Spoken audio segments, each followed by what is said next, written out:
Mga kwento ni Felmo.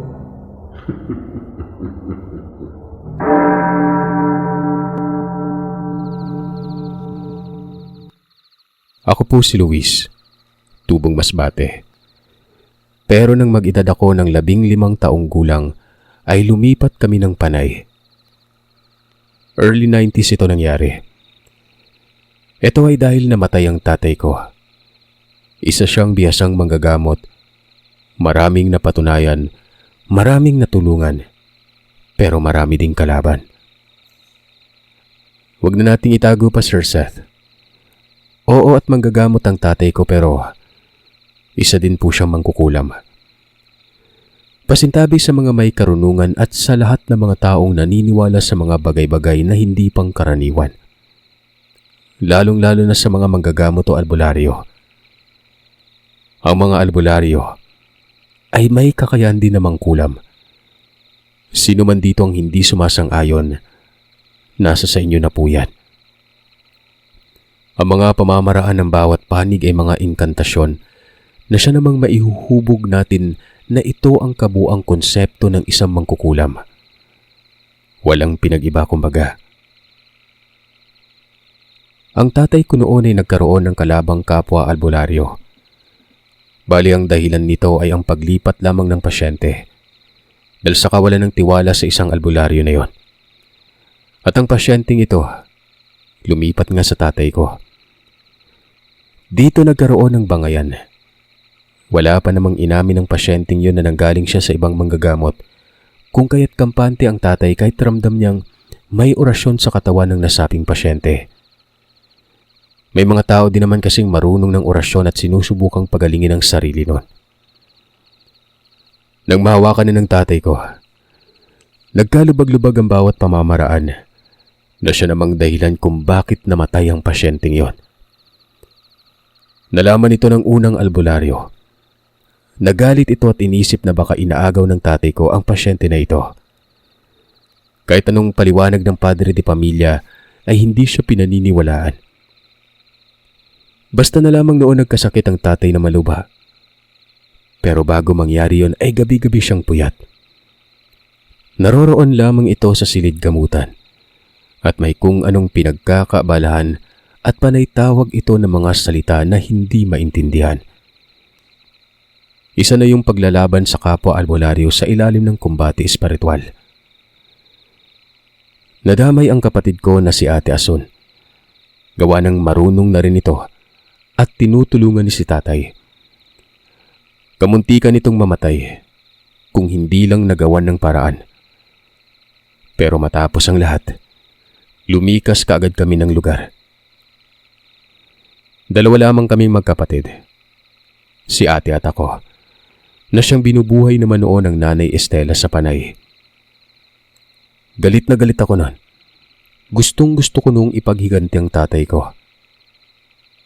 Maliban pa dyan, malaki ang panghihinayang ko noon gawa ng maayos ang pamumuhay namin sa Masbate. Maliban sa paghihinagpis ay naroon na rin ang panghihinayang. Etong si Ate Ason, Sir Seth, hindi siya titigil hanggat hindi niya umano nagaganti ang aming ama. Malayo man umanot kahit nasa tawid ng dagat pa ito. Kaya niya umanong gawin ang pagpatay sa pumatay sa tatay namin. Gabi-gabi siyang wala. Nag-aalala na ang nanay dahil nga baka may kung anong mangyari. Kasalukuyan kaming nakatira sa bahay ng lola at lolo ko sa side ni nanay noon. Malaking bahay ito. Sa bandang bukiran ito ng Rojas. Katagalan noon ay nakikita kong parang baliw na si Ate Ason. Buhaghag ang buhok dahil hindi ito naliligo na para bang napapabayaan ang sarili. Ang nanay Estela, walang nagawa kung hindi ang hayaan na lamang. Kahit anong payo na wag na lang hamakin pa. Dahil baka lumala ang gulo pero hindi nakikinig si ate. Hanggang isang hapon, lumapit sa akin si ate noon. Sinabi niyang tapos na umano ang paghihiganti niya. Patay na umano ang pumatay sa tatay. Tinanong ko kung ano ang ginawa niya. Ayon sa ate ay sinumpa niya umano. Buong pamilya umano nila ang mamamatay. Yun naman kasi umano ang gusto ng angkan na yon. Wala akong naisagot noon kay ate. Oo, at natuwa ako dahil nga nabigyan na ng katarungan ng pagkamatay ni tatay, pero sa tono ng pananalita ng kapatid ko, parang hindi ko na siya kilala. Napakalayo na niya sa ate Ason ko na napakabait at mapagkumbaba noon. Naging manggagamot si ate noon. Walang pagadlang si nanay dito dahil sa paniniwala niya na namanan ni ate ang taglay na katangian ng tatay, pati ang ugali. Ako pa ang nagiging kaakibat ng kapatid ko. Lahat ng mga kinakailangan niya, ako ang nag-aasikaso noon. Tumatanggap po ang ate ng pera, pero sa mga nagkukusang loob lamang at walang sapilitan. Pero minsan lamang ako nakakita noong ng pasyente na hindi nag-aabot ng pera. Kadalasan, nagbibigay talaga na siya namang dahilan kung bakit ginawa na lamang ni ate itong pangkabuhayan. Nagtayo kami ng tanggapan noon na sa gilid lamang ito ng bahay ng abuelo ko. Hanggang sa para bang umasenso kami bigla. Oo, tama kayo nang narinig. Dumami ang pera ni ate. Kung susumahin ay napaka-imposible ito gawa ng hindi naman madalas nagkakaroon ng pasyente. Hanggang sa isang araw, Sir Seth, natuklasan ko, nangungulam si Ate Ason. Tumatanggap ng utos mula sa mga taong lumalapit sa kanya na may kagalit at ipinapakulam o ipinapabarang yon. Sinubukan kong sitahin si Ate Ason. Kako, hindi na tama ang ginagawa niya. Tanggap ko naman na malaki ang pinagbago ng kanyang ugali, pero yung manakit ng tao para pagkakitaan, hindi na tama yon. Oo, at wala namang puwang sa Diyos ang ganitong gawain, pero para bang pinapalala ng kapatid ko. Ang sabi niya sa akin ay huwag umano ako mag-iingay. Lahat umano ng gusto ko mabibili niya. Huwag lang ako maingay nun. Gusto ko siyang isumbong kay Nanay Estela, pero natatakot ako na baka ito pa ang maging dahilan para mabunyag ang pinagagagawa ni ate. Nagbulag-bulagan na lamang ako. Isang beses, may lumapit sa kanya mag-asawa. Sa natatandaan ko ay hapon yon. Nag-aagaw ng dilim at liwanag. Kasalukuyan akong nasa beranda ng tanggapan at naririnig ko ang pag-uusap nila nun. Ayon sa babae, meron umano siyang ipapakulam. Kapatid niya lang dahil hindi pumapayag sa isang kasulatan patungkol sa lupa nun. Gusto niya itong mamatay. Habang nakikinig ako nun, lahat ng balahibo ko sa katawan nagtayuan. Isipin niyo, sariling kapatid ipinapatay. Tumanggi pa si ate. Narinig kong sinabi niyang sa iba na lamang ipagawa ang kulam. Pero nang mag-alok ng malaking halaga ang mag-asawa, pumayag ito. Gustong-gusto ko na noong sumabat, pero pinili kong manahimik na lamang. Kutsain niyo na ako. Tatanggapin ko yon. Dahil posible pa yung mapigilan kung humarang lamang ako. Matapos ng pag-uusap na yon ay umalis na ang mag-asawa. Pumasok si ate sa silid gamutan niya. Nakita kong hawak nito ang brown envelope. Alam kong salapi ang laman noon at alam ko ding napakalaking halaga noon. Pinikit ko na lamang yung mga mata ko, Luis. Gawin na lang natin yung trabaho natin. Wika ni ate. Tumango ako noon at nagtanong kung anong ipapagawa niya. Ang sabi ni ate ay kumuha daw ako ng mga putik. Ang mga putik na ito ay yung mismo sa kung saan ito ang dinadaluyan ng mga dumi mula sa lababo namin noon. Nagtanong ako kung anong gagawin niya dito. Ang sabi niya, kumuha lamang umano ako, mga isang lata ng sardinas. Malalaman ko ano ang gagawin niya sa oras na manood ako sa kanya. Matapos kong marinig ang mga sinabi niya ay kaagad akong kumuha ng putik. Medyo umaambon pa nun. Inabot ko sa kanya ang lata na may laman. Pinasarhan niya ang tanggapan. Papag nakawayan yung tanggapan na ito. Maabot nga lang ang bumungan kung tatayo ng maayos kasi nga mababa lamang yon. May isang silid ito kung saan kortina lamang ang naghihiwalay. Pumasok doon si ate. Ako naman ay nasa tanggapan lang. Ang pinagkakaabalahan ko noon ay ang paggawa ng bayong nagawa sa buli. Ito kasi ang pinagkakakitaan namin noon. Bayong, banig at mga ratan. Doon ko nga lang ginagawa sa tanggapan gawa ng mas malawak ang papag noon. Nakikiramdam lamang ako kay ate. Hanggang sa bumuhos ang malakas na ulan. Pero namumutawi sa puntong yon ang mga sinasangbit ni Ate Ason na mga orasyon. Tila ba nilakasan niya talaga at sinamantala ang ingay ng pagpatak ng ulan sa lugar. Sinilip ko ito. Napatakip na lamang ako ng bibig nun. Hubot-hubad ang ate ko. Nainggit tuloy ako sa kanya, Sir Seth. Ang totoo, binabai po ako.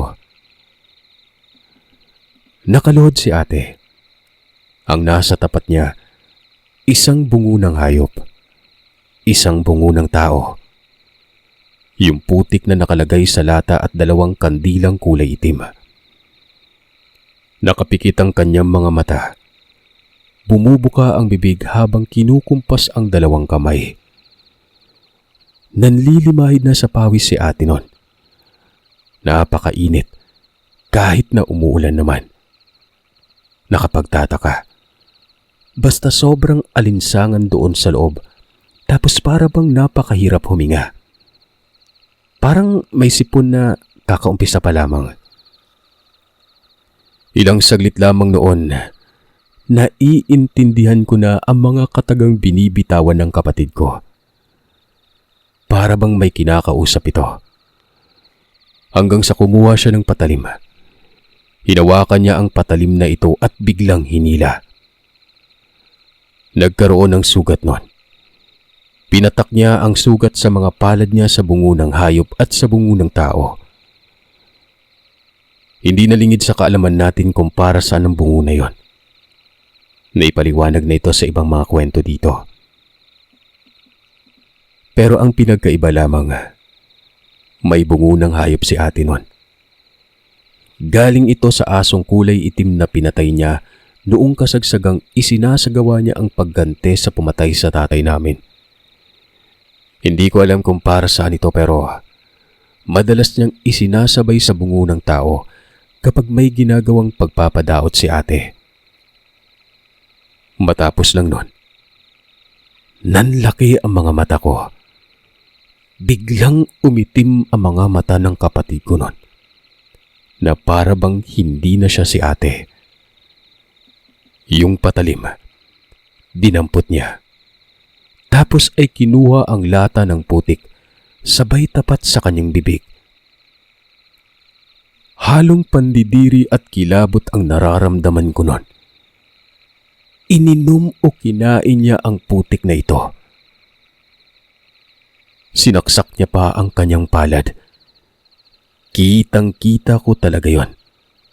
Pero tila ba walang-wala lamang yun sa kapatid ko, na para bang nasisiyan pa ito sa pinaggagawa niya. Ilang saglit lang ay inihipan niya ang mga kandila, dahilan para mamatay ang mga yon. Nagbihis ito at lumabas na ng silid.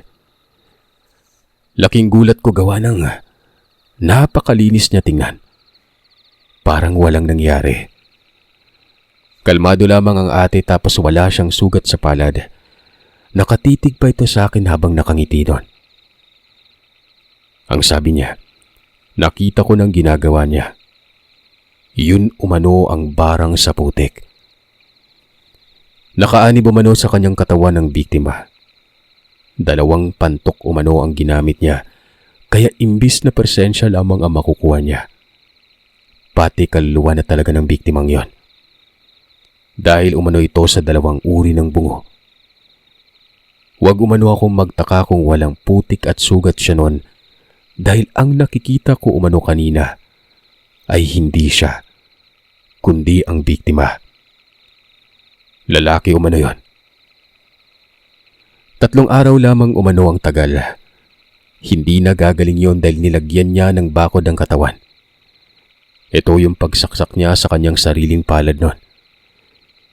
Sumpa umano yon na kahit sinong albularyo o mangkukulam ay walang makakapagpapagaling. Hindi din ito matutukoy kung sino ang may gawa. Umiling naman ako noon at sinabi ko na ang nakikita ko kanina ay hindi yung biktima. Bagkos ay isang impakto ang nakikita ko noon. Marunong ka naman sa panggagamot at ibang paraan, Luis. Bakit mo pa tinatanong yan? Siyempre, hindi mo makikita yung biktima. Yung makikita mo, yung gumapos sa biktima para dalhin sa katawan ko. Bakit ka natutuwa, ate? Masaya ba yung gawain yan? Ipinagmamalaki mo ba? Tingin mo, moral na sumasang-ayon ako? Hindi. Pagpatayan, ate. Labag sa Panginoon yung gawain ito pero pinapalala mo pa. Hindi nagsalita si ate matapos kong sumagot nun. Lumabas ito ng bahay. Umaga na nang bumalik. Ganun pa din si Ate Ason. Tumutungo sa sementeryo na siyang ginagawa niya gabi-gabi. Makalipas ng 1 linggo, nautusan ako ng nanay ko noon na bumili daw ako ng mga sangkap para pang tina o pangkulay ng gagawing banig. Napadako ako sa may sentro. Sa hindi malamang dahilan, nakita ko ang mag-asawang lumapit kay ate ko makailan. Naroroon ang mga ito sa isang bahay. Napakiwari ko'y may lamay doon. Bigla akong kinabahan. May kutob ako na maaaring ito na ang kapatid ng babae. Napakalupit. Nakilamay ka pa. Ikaw nga'y nagpabarang, di ba? Yung gilid o labas ng bakuran ay talipa pa. Kung kaya't nagkumpulan doon ang mga marites. At syempre, kasama na ako doon. Naririnig ko ang bulong-bulungan ng mga tao sa labas ng bakuran. Masigla pa daw ang tao pero bigla na lamang umano itong nagkasakit at namatay kaagad. Lumaki umano ang tiyan nun. Suka ng napakabahong likido. Natural, barang sa putik yung ginawa eh. Ganun talaga mangyayari. Pagka-uwi ko noon ay may bisita na naman itong si ate. Sa pagkakataong ito, isang babae na dalaga ang bisita niya. Magandang dilag na waribay anak ng isang banyaga o mistisa nun. Hindi naman ako nakiusisa pa. Baka pagalitan ako ng kapatid ko. Pero alam kong mamaya lamang ay malalaman ko ang kung anong sadya nito. Pansamantala ay doon muna ako sa bahay nila lolo. Kasama ko doon si nanay. Tinutulungan ko siya sa ginagawa niya. Habang nangyayari yon ay may sinabi sa akin si Nanay Estela. Ayon dito, mamamatay tao na umano si ate. Napakunot yung mukha ko noon. Sa pagkakaalam ko, walang idea si nanay sa iba pang ginagawa ng ate. Pero papanong nalaman niya yon? Kung kaya't nagmamaang-maangan ako noon. Nagkukunwari na parang walang alam at ipinakita kong tila nagulat ako. Talaga, Nay? Sa papanong paraan naman po yun? Ayon kay Nanay Estela, may lumapit umano sa kanya na isang albularyo. May reklamo. Sinabihan ng albularyo si nanay na sitahin niya daw si ate dahil nang kukulam ito. Ang sabi naman ni nanay, bakit hindi na lamang siya ang lumapit para pagsabihan yon? Pero ang sagot umano ng albularyo sa kanya, natatakot siya. Hindi niya umano alam ang pwedeng gawin ni ate. Ang buong akala kasi ng aking ina, hanggang doon lamang ang pangungulam ni ate sa naging kalaban ni tatay. Hindi ako nagsalita. Ang gulo ng isip ko noon. May nakakaalam na palang ibang albularyo kay ate. Paano na lamang kaya kapag mas lumala pa ito? Baka matulad ito sa dati na nagkaroon na ng mga kalaban. Kinagabihan, bumaba ako ng bahay at pumasok sa tanggapan. Pero wala doon si Ate Ason. Nagtungo ako sa silid tulugan niya. Ito yung kung saan niya ginagawa ang kanyang kademonyohan. Wala doon ang mga kagamitan niya.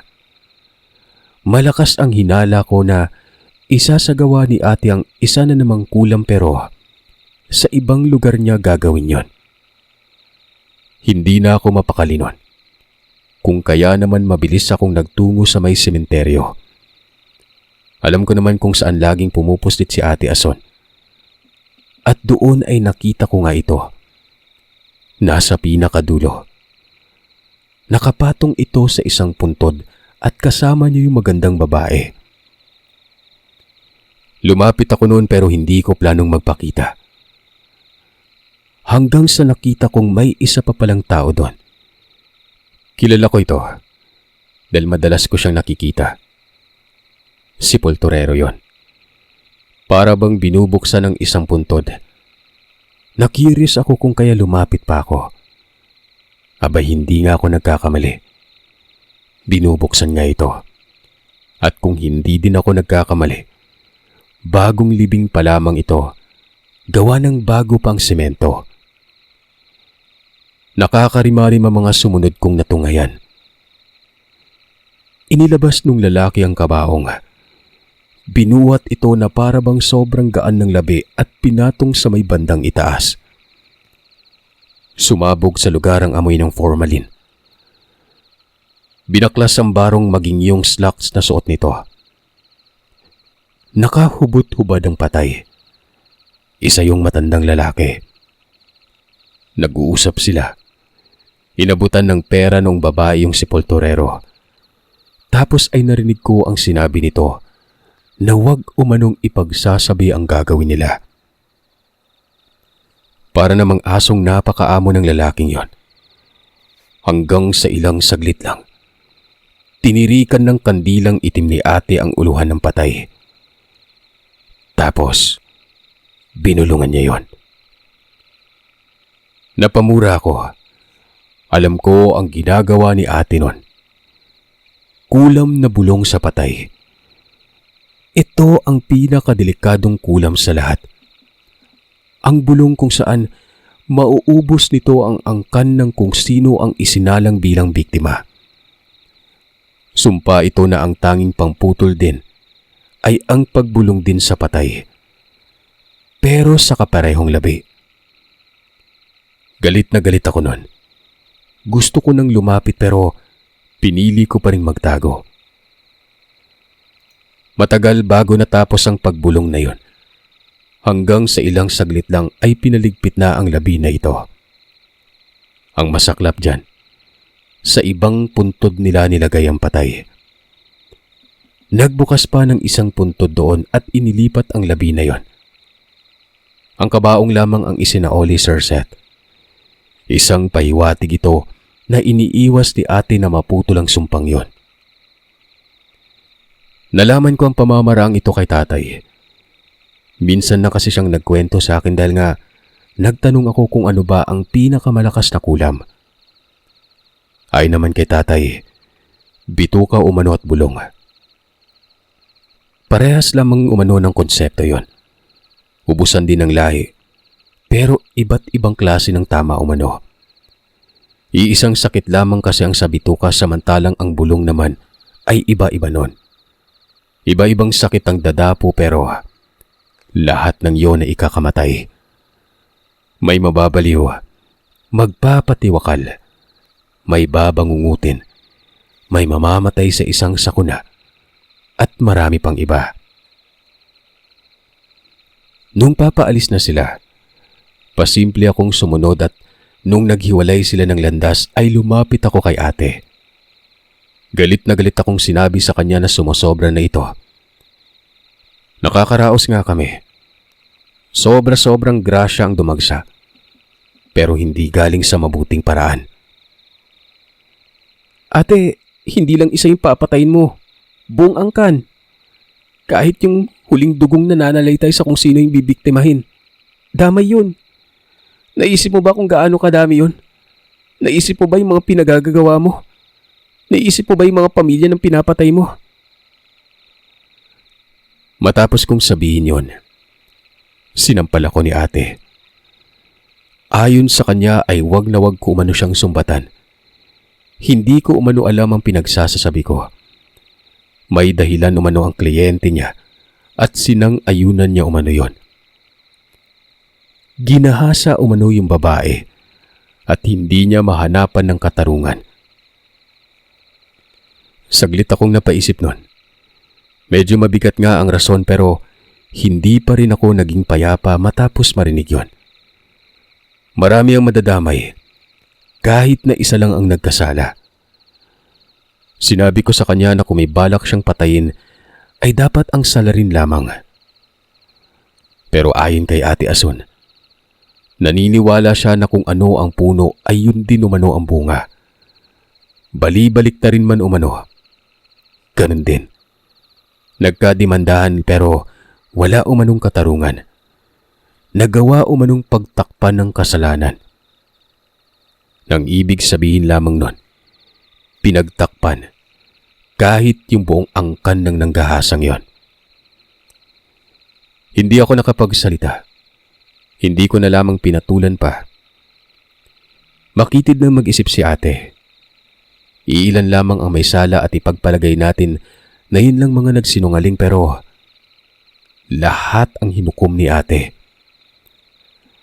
Nauna akong umuwi nun. Naiisip kong pumasok na rin sa ganitong gawain. Hindi ko na kayang pigilan si ate sa normal na pamamaraan. Idadaan ko na ito sa kaparehang ginagawa niya pero sa matuwid na daan. Katulad ni ate, marami na rin akong alam tungkol sa karunungan. Minsan na rin ako nakapanggamot nun. Hindi ko lang ito pinapalabas ng maigi dahil namumutawi sa akin ang pagbibigay pabor sa kapatid ko. Pero sa pagkakataong ito, hindi ko na ito palalampasin pa. Nagsimula ako noong magkarga ng pakaing talandro sa katawan. Hindi ko ipinapaalam ito kahit sino man. Naroroon ako sa bukid kung saan may maliit na lupain ng lolo ko na may kamalig na nakatirik. Dating tambayan niya ng lolo, pero dahil sa katandaan, hindi na siya nakakapunta doon. Kinalaban ko ang ate ko, Sir Seth. Hindi ko siya kayang masumbatan. Mapigilan at ano pa. Kaya idadaan ko ito sa paraang ginagamit niya. Hindi ko naman kayang ibunyag ang pagkatao ko gawa ng pati kami madadamay. Napakahirap kong iisipin. Pero ito lamang ang napili kong paraan. Maraming beses akong nagdasal sa gitna ng gubat. Kada alas 6 ng gabi hanggang alas 3 na madaling araw. Isang seremonya ito sa kanan pero wala namang pinag-iba dahil pagkukulam din ng patutunguhan ko. Hanggang sa hindi ko inaasahan noon na habang pinapalakas ko ang sarili ko at pilit inaabot ang kayang gawin ng kapatid ko, magkakaroon pala ako ng ibang karanasan. Isasali ko na lamang dito ang patungkol doon. Papauwi na ako noon. Mga alas 4 ng madaling araw. Pagkatapos kong magdasal sa gubat noon pero nakasalubong ako ng isang tao sa landas. May karga na ang katawan ko kaya ang lakas ng pangdama ko noon. Batid ko kaagad na ang kasalubong kong tao noon. Ibang klase. Hindi naman mabaho gaya ng sinasabi ng iba na kapag may aswang ay mabaho at hindi din maalinsangan noon. Tsaka unang beses kong nakakita ng aswang noon kaya naikukumpara ko kaagad ang pananaw ko sa kung ano ito sa personal. Nang malapit na ito sa akin, huminto ito. Madilim kaya hindi detalyado ang mukha niya. Pero sa postura pa lang, alam kong pangit ito. Medyo kinabahan ako noon. Oo't may karga ako pero Hindi ko alam kung paano gamitin ito. Doon sa aswang na yon. Nag-iisip talaga ako noon sa kung anong gagawin. Nakaharang ito sa daan at hindi tumatabi. Mga 3 dipa ang layo namin kaya naman binati ko ito. Pero hindi ito nagsalita nun. Umiral yung pagkabinabai ko na para bang gusto kong sumigaw pero tinapangan kong sarili ko.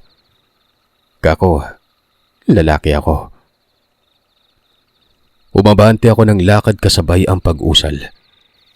Hanggang sa biglang inangat nito ang kanyang ulo. Dahilan naman para mapatakip ako ng bibig. Napakapangit talaga. Anong gagawin mo? Bruskong tanong ko. Hindi nagsalita yon. Hindi din gumalaw. Parang kakagatin ako. Basta patuloy lamang ako sa pag-usal hanggang sa kumabig sa tabi ng daan yon na para bang natakot. Napapitlag pa na animoy may tumama doon. Doon ko na napagtanto na tumama ng talandro ko. Medyo tumapang na ako. Umabante ako at nang mapatapat sa kanyang kinaroroonan, tinitigan ko siya maigi. Nagulat ako gawa ng hindi ko inaasahan na tao na ito. Tao na ang figura niya kumpara noong kanina. Matandang lalaki, nakayuko lapang tapos hindi gumagalaw. Pasensya na po, nagkataon lang sigurong magkasalubong tayo. Sana hindi na mangyari to. Wika ko nun. Sabay lakad paalis ng lugar. Totoo pala talagang may aswang sa lugar. Akala ko kasi nasa malayo pa ito pero akalain mo ba namang makakasalubong ko yon? Tingin ko nga, dun din ito nakatira banda. Sinisipat ko siya habang papalayo ako nun. Hanggang naglaho na lamang yun na para bang bula. Maraming araw pang nakalipas hanggang sa napagpasyahan ko na nung isagawa ang hindi dapat. Nagantay ako ng pagkakataon. Hanggang sa may kinulam si ate. Isang matandang lalaki ang kinukulam niya. At ito ang namumuo sa isip ko noon. Haharangin ko si ate gamit ang kinukulam. Alam ko naman ang bakod na pambulag kung kaya hindi niya ako makikilala noon. Ipinaalam ko muna ito sa aking ina. Kahit papano ay may makakausap ako at magiging panatag din si nanay. Pinuntahan ko ang kinukulam ni ate noon na taga-Kalibo. Napabiyahe talaga ako at labis na nagmamadali. Nakuha ko ang impormasyon sa albularyong taga ron sa amin. Ito yung nagsumbong kay nanay na nangkukulam na si ate. Nang makarating ako sa lugar, dali-dali kong kinausap ang pamilya ng binarang nun. Siyempre, mapapatanong sila kung bakit ako naroroon. Walang paligoy-ligoy kung sinabi ang sadya ko. Kako'y kinukulam ang matanda at kung hindi ito magagamot, mamamatay. Alam ng pamilya ng mga panahon na yon na kinukulam nga ang matanda dahil naipatingin na nila ito sa albularyo. Kaso ay malakas umano ang kulam at hindi nakakasukol ang albularyong nilapitan nila. Itong kinukulam ay tawagin na lamang natin sa pangalang Rodrigo. Malaki ang lupain, pero napakapayak lamang ng pamumuhay nilang pamilya. Nalaman ko ang dahilan kung bakit nagkaroon ng kaalitan. May nakikipagsundo na grupo kay Manong Rodrigo. Tungkol ito sa lupain. Maliit na parte lamang umano dahil may itatayo ditong isang pasilidad. Kumbaga, nasali ang kapirasong parte sa proyekto. Pero tinanggihan ni Manong Rodrigo yon. Kahit pa nakalatag na umano ang plano sa proyekto ay wala umano siyang pake. Nagkaroon ng komosyon noon dahil galit na galit si Manong Rodrigo. At ito umano ang posibleng dahilan kung bakit kinukulam ang matanda nun. Maliit ang bahay ni Manong Rodrigo. May kasama ito doon na 2 apo at anak na lalaki. Kasalukuyan ako nung nasa beranda nila. Kinakausap ko ang pamilya para na rin maging kumbinsido ito dahil nakikita ko talaga ang mapagduda nilang pagtingin. Hanggang sa napapayag ko na noon na gamutin ng matanda dahil wala din namang mapagpipilian ito. Sa maniwala man kayo o sa hindi, nasa harap ko ng matanda habang umuusal pero ang nasa isip ko noon, kapag naipako ko si ate, ano kaya ang gagawin ko? Papatayin ko ba? Paparusahan? Sesermonan? Basta, ang gulo ng isip ko noon. Hanggang sa humingi ako ng pag-aalalay para sa matanda. Gawa ng ilang sandali na lamang ay ilalapat ko na ang pagpako noon. Lumapit naman yung lalaki. At doon, isang hawak lamang sa noo at ihip sa muka ay yumuko na itong bigla. Damang-dama ko ang presensya ng kapatid ko. Naroroon na siya sa katawan ng matandang yon. Alam kong kapag tumingala ito, ay may sasabihin na katagayon. Hindi man niya ako makikilala pero mapapatamaan niya ako sa oras na mag-usal ito ng tigalpo. Nagpuder ako noon ng malupit na tagaliwas. Yun na nga, nagsimulang magsalita ang matanda. Nakapikit pa ito sa una pero ilang saglit lang kasabay ng pagtingala ay ang panlilisik naman ng kanyang mga mata. Sino ka? Sino ka mapanghas na nagtangkang gumapo sa akin? Magpakilala ka. Wika nito. Kinalmahan ko ang sarili ko. Nailalarawan ko sa mga puntong yon ang itsura ni ate habang nasa ilalim ng malakas na gapos.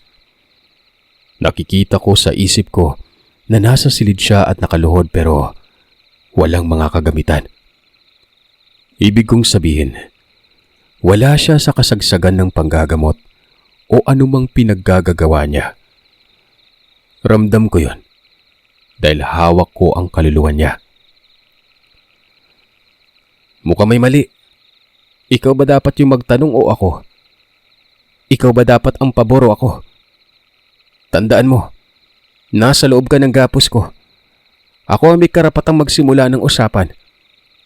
Tandaan mo rin na sa mga sandaling ito, hawak ko yung kaluluwa mo. At anumang gawin ko sa'yo ay pwede. Kaya tumahimik ka at makinig ka. Buwelta ko noon. Pero hindi umubra yun. Mas nagalit ito. Para bang gustong mangagat na ni Manong Rodrigo. Tumutulo pa ang laway nun. Sira-sira pa naman ang ngipin ng matanda. Medyo may amoy pa na para bang gusto ko na noong sabihing dapat nagsipilyo pala muna ito.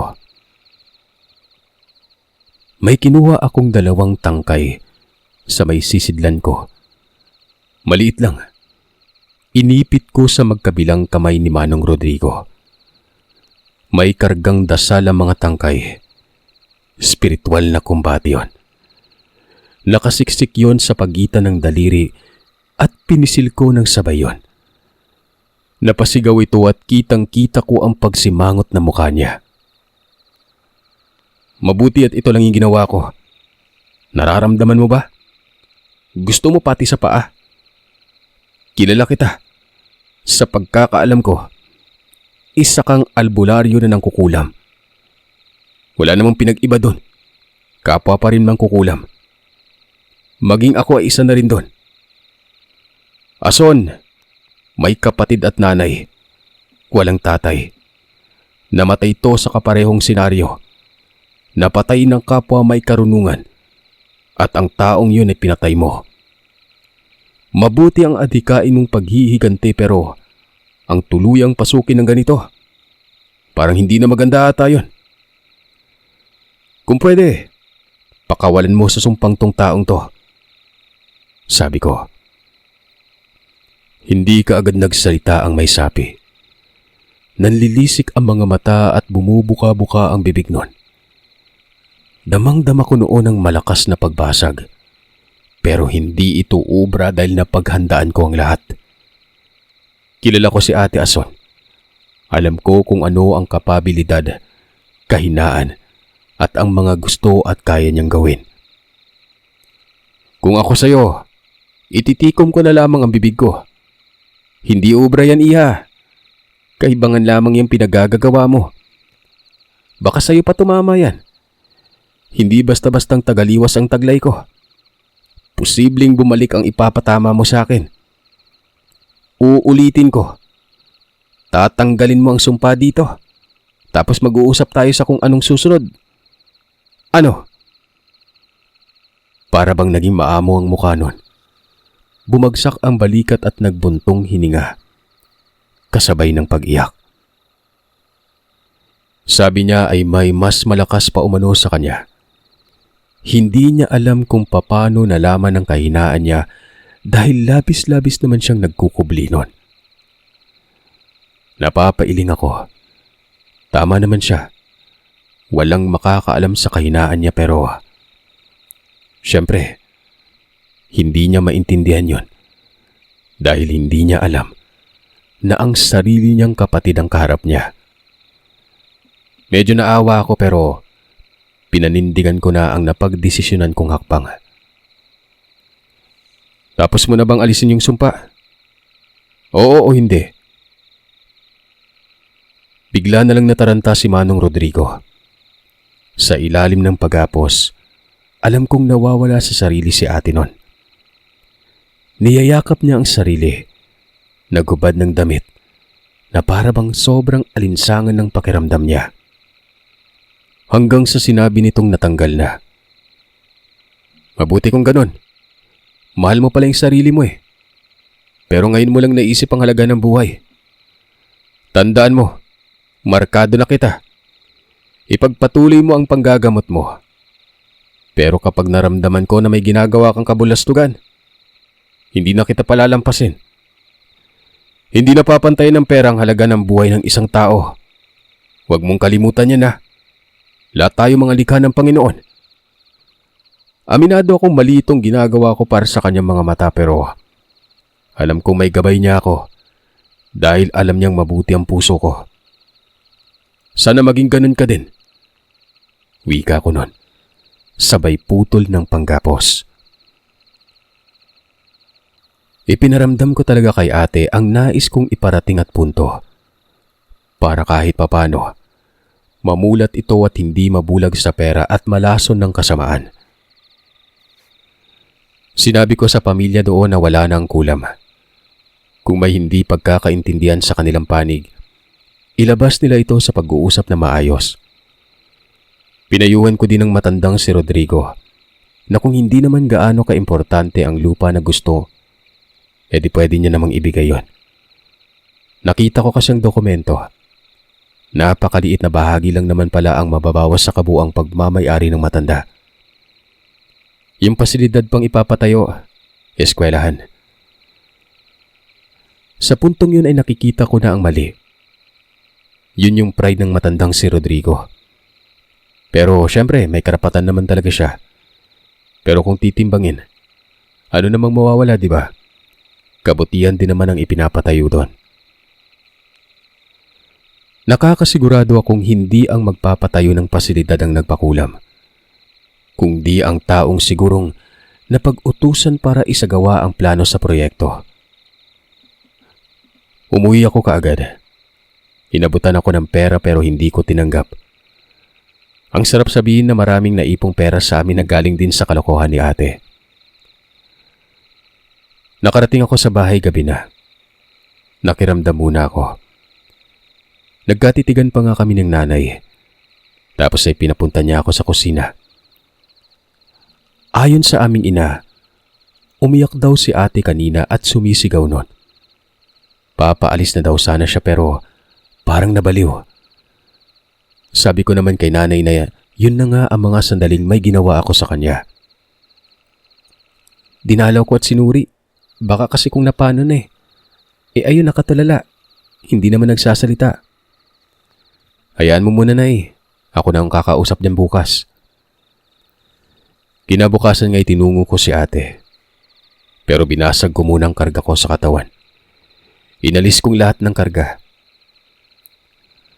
Nakita ko si ating nagwawalis sa may gilid. Aga niya nagising. Tingin ko ay napakaraming trabahong natapos. Napakalinis kasi ng paligid nun. Umabot pa yun sa tugkaran ng bahay. Ako naman ay nagkukunwari nun. Nagulat pa ko no. Kako, anong nakain niya? Tumindig ng maayos ito at tumingin sa akin at ang sabi niya, maligo umano ako. Sumama ako sa kanya. Magsisimba kami. Siyempre nagulat ako. Ano daw? Yung reaksyon ko, na kinukumpas pa ang kamay tapos ipinapakita ko talaga ang katarayan ko nun. Nagkibit balikat pa ako. Anong nangyari sa'yo, ate? Ang bait mo ah. Magsisimba talaga. Hindi ka kaya masunog doon. Hampasin kita nitong walis ko eh. Hindi ka ba naniniwala sa akin? Sabing maligo ka at magbihis, magsisimba tayo. Kahit papano, aabot pa tayo sa huling mas eh. Sobrang tuwa ko nun. Tumatalab nga ang ginawa ko. Hindi ko naman talaga siya papatay nun. Tinakot ko lang. Ang ikinababahala ko lamang ay kapag natuklasan niyang ako pala yung kalaban niya. Kaya nga hindi ko binalik agad ang karga ko nun. Para bang magkakasakit ako gawa ng iba talagang epekto kapag inalis ang puder. Sobrang bigat ng katawan. Laging pagod. Tapos madali ako mapikon. Naging mabuti si ate. Inabot yun ng ilang araw. Linggo, buwan at taon. Hindi na siya nang kulang pa. May lumalapit sa kanya pero pinapalayas niya ito. Sinasabihan niya pa itong mga kriminal umano. Alam niyo, nagbago nga si ate at bumait pero kahit papano, naiwan pa rin ang pagkapangit ng ugali niya. O siguro naiinggit lamang ako sa kanya gawa ng babae ito at maganda din. Mga 5 taon ang nakalipas. Doon ko pa lamang inamin ang ginawa ko. Kaarawan niya yun. May asawa na siya. Nabuksan kasi ang usapan kung paano siya nagbagong buhay. Tutal, wala namang dapat itago gawa ng usaping pagbabago na yun. Na kesyo daw may nakaharap siyang sobrang lakas na albularyo. Unang beses sa tanang buhay niya na may makakapantay pala sa kanya. Pinasuko daw siya noon at natakot naman si ate. Napapaibig na pala siya noon sa kanyang napangasawa. Gusto naman siyang makipagsabayan daw, kaso naisip niya rin ang buhay niya at kinabukasan. Sabi ko sa isip ko, makipagsabayan. Paano niya gagawin yun hawak ko ang kaluluwa niya. Nagtuloy-tuloy ang pagsisiwalat niyang yon. At ang hinahangad niya umano ay ang makilala ang taong ito na siyang dahilan para maging tuwid ang landas na kanyang tinatahak. Hindi siya magagalit kung makikita niya ito at makikilala. Bagkos ay magpapasalamat umano si Ate Ason. Utang na loob niya umano ang lahat ng yon. Sabik na sabik ako noon. Kami lang noon ni nanay, asawa ni ate na si Benjamin, at siya. Kami lang 4. Matapos makapagsalita ni ate, hinawakan ko yung kamay niya. Tinitigan ko siya sa mga mata. Napakunot naman ang mukha niya at nagtanong, anong nangyari sa'yo? Ba't ganyan ka makatitig ha? Talaga ba? Magpapasalamat ka sa kanya kapag nakilala mo ate. Saad ko. Bakit? Kilala mo ba siya? May alam ka ba patungkol sa kanya? Saglit na nagkaroon ng katahimikan. Naramdaman ko ang palad ng nanay sa likod ko noon na unti-unting tinitikom hanggang sa maging pagkurot na ito. Hindi lang ako ang nakakakilala sa kanya ate. Kilala mo siya. Kilala siya ni nanay. Kilala niya siya, maging ang pagkatao niya. Anong ibig mong sabihin? Ayusin mo ngayon mukha mo, lalo kang pumapangit, Luis eh. O ano? Magsalita ka. Sino siya, Luis? Mabuti kung ganun ate. Mahal mo paling sarili mo eh. Pero ngayon mo lang naisip ang halaga ng buhay. Tandaan mo ate, markado kita. Ganun ang sinabi ko. Dahil gusto kong maalala niya o marinig niya ang mga katagang sinabi ko sa kanya. Alam kong ito ang mga katagang tinandaan niya ng lubos noon. Anong ginawa ni ate matapos noon? Nagsalubong ang kilay at dinakma ang tenga ko, sabay pihit ng pagkalakas-lakas. Sinermonan ako, pero habang sinasabi niya yon, para bang may kasamang pagngiti ang sermong yon. Napatawa pa si nanay. Ayon kay ate, tinakot ko umano siya. Hindi daw siya mapanatag gabi-gabi. Iniisip niya umanong magbago dahil doon. Nagtawanan na lamang kami pagkatapos noon. Si ate, matapos akong balatan ng sermon ay umiyak ito at yumakap. Doon pa lamang siya nagpasalamat. Sabi ko na nga ba, makakatikim muna ako bago ito magpasalamat. Kaya nga sinigurado ko muna pero wala eh. Yun talaga ang gagawin niya. Pulang-pula ang mukha ko noon. Gawa ng pinagsasasampal niya ako. Sampal sa tuwa, pagkadismaya at pagkahiya. Sinabi ko kay ate na ngayong nalaman niya na ako yon. Balak pa ba niyang bumalik sa dating gawi? Sabi niya naman hindi na. Sobrang layo na ng narating niya. Hindi niya sasayangin ang mga bagay na nagbibigay sa kanya ng totoong saya noon. Hanggang sa ngayon, nanggagamot pa rin naman si ate. Pero hindi na ganun kadalas. Medyo kinakalawang na rin kasi ito. Isa pa, may sakit na rin ito. Myoma. Kaya nga isa lang ang naging anak nila ng asawa niya. Nagpa-opera ito sa matres. Tingin ko, gaba o karma na sa kanyang pinagagawa ito noon. Gawa ng makailang beses din siyang nakuna noon. Bago pa siya biniyayaan ng anak. Doon siguro naningil ang Panginoon sa kanyang pagkakasala. Hindi ako sigurado kung parusa ba yon. Kasi duda din ako na baka ito yung pakikipagsundo niya sa kadiliman para bigyang basbas ang kanyang mga ginagawa. Alam naman natin lahat ng kasunduan, di ba? May kapalit. At ang kapalit nito ay buhay ng tao. Minsan, hindi niya na nga ginagamot ang isang pasyente. Ipinapasa niya sa akin. Habang ako naman noon nasa parlor. O tama kayo. Pinanindigan ko na din ang pagkatao ko. Manicure, pedicure, gupit at kung ano pa. Yun ang trabaho ko. Pero dyan lang kayo makakakita ng isang katulad ko na maliban sa pinagkakaabalan ko, isa din akong albularyo.